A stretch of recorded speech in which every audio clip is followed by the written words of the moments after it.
Mike Woodson officially out as Knicks head coach after 2+ seasons. Woodson departs with an overall record of 109-79 in the regular season, but once the Zen Master showed up at 33rd and 7th, the handwriting appeared to be on that pink slip.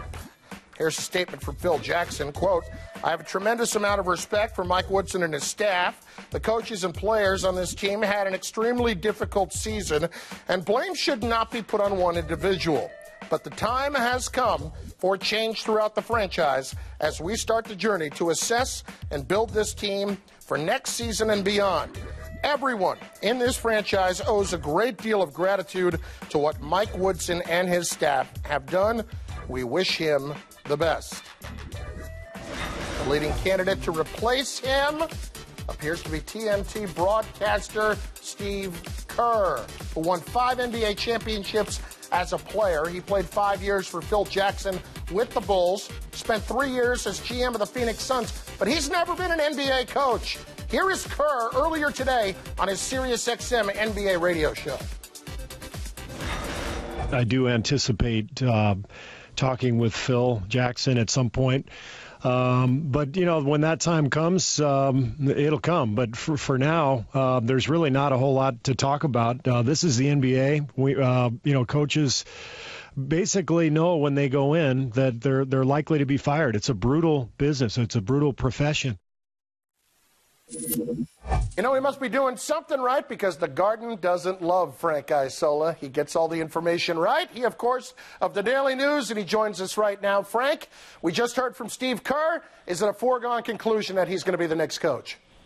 I don't know about that. I think until it's, signed, sealed, and delivered, there's always a chance that something could happen. But I don't think there's any doubt, Chris, that he is the leading candidate. He seems to be right now the only candidate. And I think if you go back to March, even before Phil Jackson officially joined the team, there was talk about Kerr being his guy. Kerr was going to be his guy in Seattle. Had Sacramento moved to Seattle, Phil would have been the president, Steve Kerr would have been the head coach.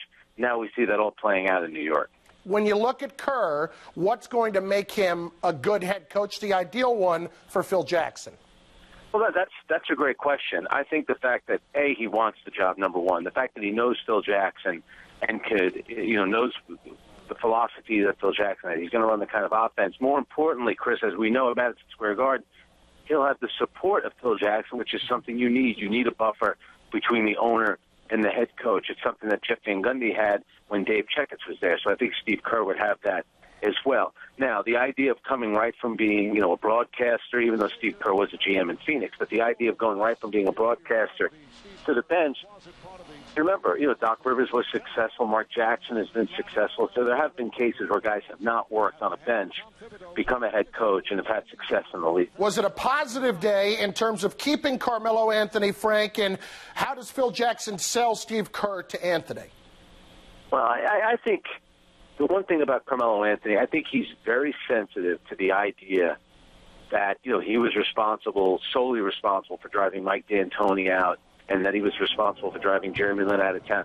I think Carmelo, for the most part, embraces coaches at this stage of his career. I don't think it'll have effect, to be honest with you, either way. I still think that Carmelo Anthony, the Knicks can offer him the most money. I think that's going to be very powerful right there. But, there's still a chance that Carmelo could leave if he feels a team like Chicago, like Houston, who knows, maybe Miami, gives him the best chance of winning. So I don't think Carmelo coming back is necessarily a done deal. But I don't think Steve Kerr will. I should say that I don't think Steve Kerr being hired will affect it in a negative way. Nobody covers the Knicks like Frank Isola from the Daily News. Thanks, Frank. Thanks, Chris. Well, avert your eyes, because if this is an indication of what to expect, it's not going to be good. Not one, as in zip, as in zero, as in zilch, the bagel. None of the players who played for Phil Jackson and went on to become NBA head coaches had or has a winning record. Combined winning percentage, 341.